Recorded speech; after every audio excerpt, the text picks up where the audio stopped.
So Douglas, you've written your first novel, MBA. Can you tell us a little bit about it and also kind of what led you to write it? So MBA is an attempt to answer 2 or 3 questions, or my attempt to answer them. One is, what happens to a 30-year-old ambitious young man, a couple of years out of his own MBA degree, whose career is going really well. He's ambitious to become one of the top people in business.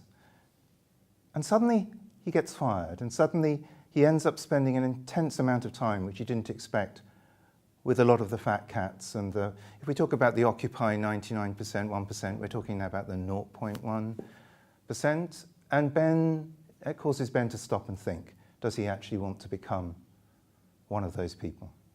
It's also an attempt to answer a question. Business schools are part of universities, and their job in a simple way is to try and find the truth, research the truth, discover new knowledge and share it with us for the good of society. I've spent some time in business schools after finishing a late career doctorate, and I kind of wondered, what might it be like if actually at a business school we did discover the truth, the real truth, whatever that might mean, about business and society, even if we could only discover it for a short period of time. So those are kind of 2 of the things which drive it. I came to write it, my first novel. I finished being a headhunter. I spent 18 years as a headhunter. I finished being a headhunter in 2007. And I had this strange impulse to write a farce about leadership. I'll be very straightforward, I had no track record of performing humour or writing humour. It seemed like an absolutely crazy desire, which I thought would probably go away after a few months of being sensible about it. But it didn't go away.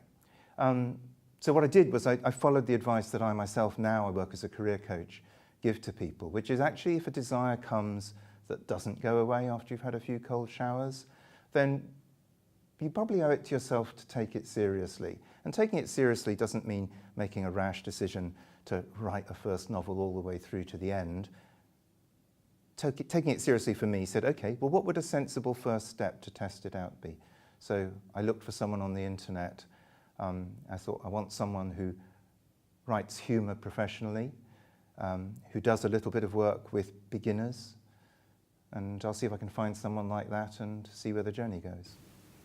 Yeah. So for you, was the real starting point the rise of the business school and kind of having a look at what that means? I had 2 starting points.